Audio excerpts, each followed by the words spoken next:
Welcome back to Crime Time, Inc. Mm. Today, we're diving deep into a case that really underscores how a seemingly simple crime can spiral into a decades-long search for truth. Right. The 1985 murders of Ed and Minnie Maurin in Ethel, Washington. Oh. We've got a true crime podcast episode laying out the timeline, news articles offering different perspectives, and even a court document summary for a glimpse into the legal twists and turns. What's fascinating about this case is how it highlights the ripple effect of fear in a small community. Witnesses were reluctant to come forward, evidence was sometimes overlooked, and potential suspects slipped through the cracks. Yeah, it's almost like the town itself became an accomplice to the silence. So let's paint a picture for our listener of who Ed and Minnie Maurin were. They were essentially the heart and soul of Ethel. They owned a sprawling 120-acre Christmas tree farm, and everyone you talk to describes them as incredibly kind and generous. Minnie was especially active in her church, constantly hosting events. In fact, she was supposed to host a luncheon just days before Christmas. Okay, so imagine this. It's December 19th, 1985. A group of ladies from Minnie's church arrive at her house for the luncheon, but there's no answer. They try calling, knocking, still nothing. And this is immediately concerning because this is completely out of character for Minnie. Right. The family is contacted and no one can reach the Maurins. So nobody knows where they are. So the sheriff's office is called, and that evening, deputies arrive at the Maurin home. What they find inside paints a rather unsettling picture. Okay. The house is locked, which is unusual in itself. Okay. Then inside, things are out of place. Minnie's purse is behind the couch. Ed's watch is on his nightstand.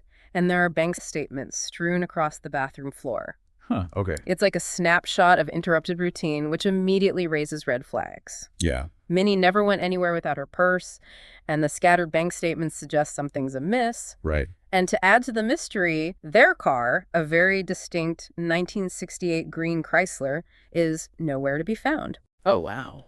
So the initial theory is kidnapping, maybe even a ransom situation, especially since their son owned a successful logging business. That makes sense, yeah. Right, that was a reasonable assumption at the time. Right. But then the very next morning, another unsettling discovery. Another discovery. The Maurins' car is found abandoned in a local shopping center parking lot. But it's not just an abandoned car, is it? There's something more sinister at play here. One of the detectives, being meticulously careful not to contaminate evidence, breathes on a frosted window to peek inside. Okay. And what he sees is truly horrific. The car is covered in blood. Whoa, okay, hold on a second. I just want to pause here for our listener and really drive home this visual. We've got this blood-soaked car, a missing elderly couple, and a sense of dread hanging over this small town. What happens next? The investigation intensifies. Okay. 4 agonizing days later, on Christmas Eve, a man driving down a rural logging road spots what he believes to be a CPR dummy in a ditch. Oh my gosh. But as he gets closer, he realizes it's the body of an elderly woman. Oh no. It's Minnie Maurin, and a short distance away, they find Ed's body. Wow. Both have been shot with a shotgun, and there's evidence they were dragged to this location. It's heartbreaking, especially on Christmas Eve. Yeah. This loving couple, preparing for the holidays, meets such a brutal end. And the question everyone is asking is, who could have done this and why? Right. The police begin piecing together the Maurins' last movements, hoping for any clue that might point to the killer. Right. One thing they focus on is a bank withdrawal Ed made the morning they vanished. $8,500 in cash. Large amount. He claimed he was buying a car for a family member, which the family denies ever happened. So the theory that they were kidnapped and forced to withdraw the money before being killed gains traction. But despite numerous witness accounts of the Maurins' car and even potential suspects seen with them that day, the case hits a wall. They hit a wall. Years pass, and the trail runs cold. Oh. But the Maurin's son, Dennis, is relentless in his pursuit of justice. He offers a reward, hires private investigators, and refuses to let his parents' case fade into obscurity. His dedication is remarkable, and it will ultimately play a crucial role in breathing new life into the investigation. Oh, okay. But before we get to that, let's take a look at some of the false leads that emerged during those early years. Okay. This is where the story takes a fascinating turn, revealing the complexities and challenges investigators faced. I'm ready for another twist. Yeah. What did they uncover? One of the most intriguing false leads involves a man named Scott Coulter, He was briefly married to one of the Maurin's grandchildren Okay. and had a history of, run-ins with the law, involvement in drugs. Oh, Rumors started circulating that he had bragged about being involved in the Maurin murders. that's a pretty bold claim. How did the police handle that? They decided to set up a sting operation, going undercover as mobsters looking to recruit new members. Undercover as mobsters. They approached Coulter, telling him they'd heard he was capable of serious stuff, and to prove himself, he needed to confess to a major crime. Wow, that's a risky strategy. What if he hadn't taken the bait? It was a gamble, but they felt it was worth the risk. Oh. And as it turns out, Coulter did take the bait. He did. When they specifically brought up the Maurin murders, he confessed. So they finally had their guy, right? Not quite. Every detail he gave was completely wrong. Wrong. He claimed he used a .22 caliber handgun, but the Maurins were shot with a shotgun. Oh. He got other basic facts mixed up as well. It became clear he was just trying to impress these supposed mobsters with a story he'd pieced together from rumors. It's almost like he was auditioning for a role in a crime he didn't commit. It really speaks to the desperation some people have for acceptance, even if it means fabricating a connection to a horrific crime. Exactly. Wow. The police quickly realized Coulter was all talk and no action. Right. He was ruled out as a suspect, and the case went cold once again. It's incredible how, even in the midst of such a serious investigation, you have these bizarre, almost comical moments. But the case wasn't over yet, was it? This is where things take an even more personal turn. It all centers around the Maurin's grandson, Mike Hadeler. Mike Hadeler. Remember, he was considered a suspect early on because of past anger issues and trouble with the law. Yeah, and if I recall correctly, he wasn't exactly cooperative with the police. He felt like people were quick to judge him based on his past, and he withdrew, going down a difficult path fueled by anger and alcohol. Right. But decades later, in 2005, he has a chance encounter with an old friend named James Shriver. James Shriver. And this meeting changes everything. Okay, I'm on the edge of my seat. What happened? Shriver approaches Hadeler, burdened by a secret he's been carrying for 20 years. A secret? He confesses that on the day the Maurins disappeared, he saw them in their car with two other men. And I'm guessing these men weren't just casual acquaintances. You guessed right.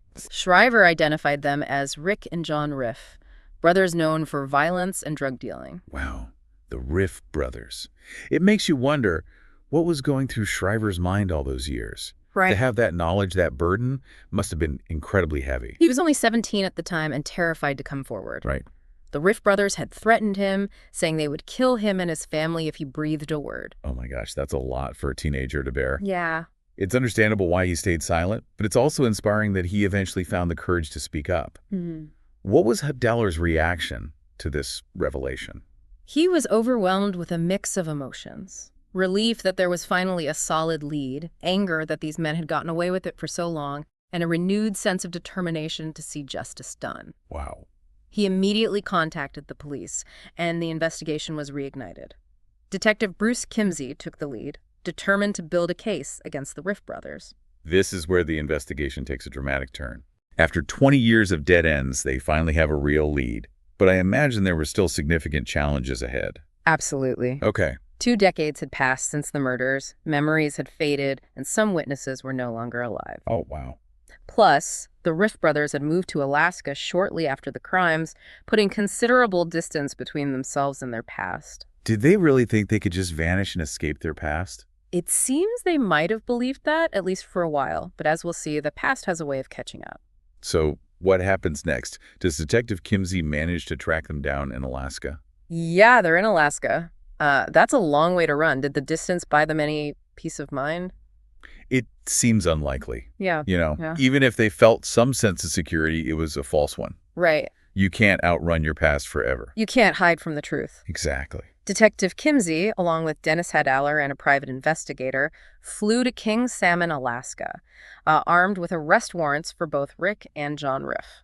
I can only imagine the weight of that flight. 20 years of waiting for justice, and they're finally closing in. But there's a heartbreaking turn of events.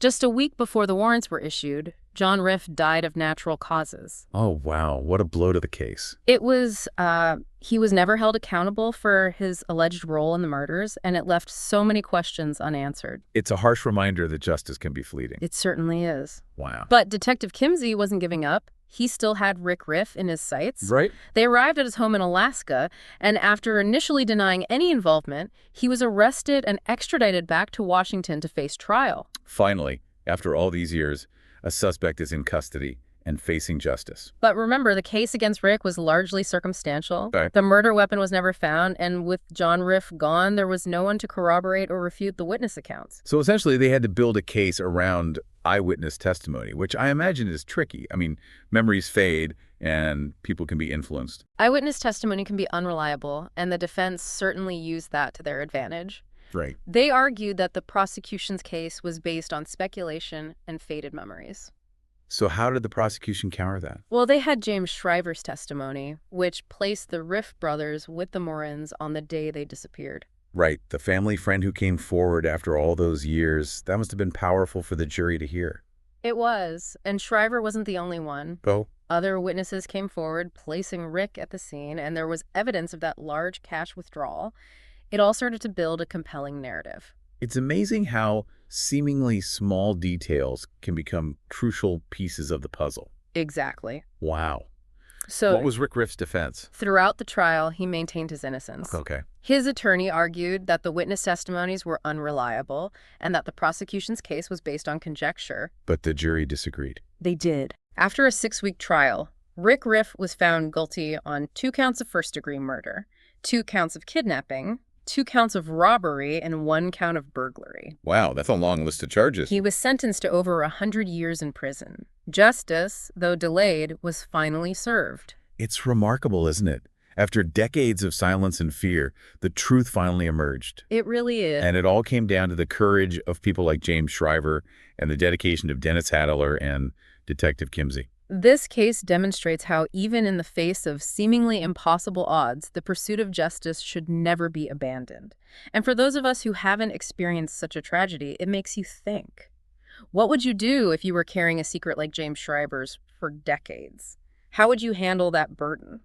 That's a heavy question with no easy answers. Yeah. It really highlights the ripple effect of crime, how it impacts not just the victims, but also those who are caught in the crossfire. And it reminds us that sometimes the truth takes time to surface, but it's always worth pursuing. Thanks for joining us on this deep dive into a truly captivating case. Until next time, stay curious.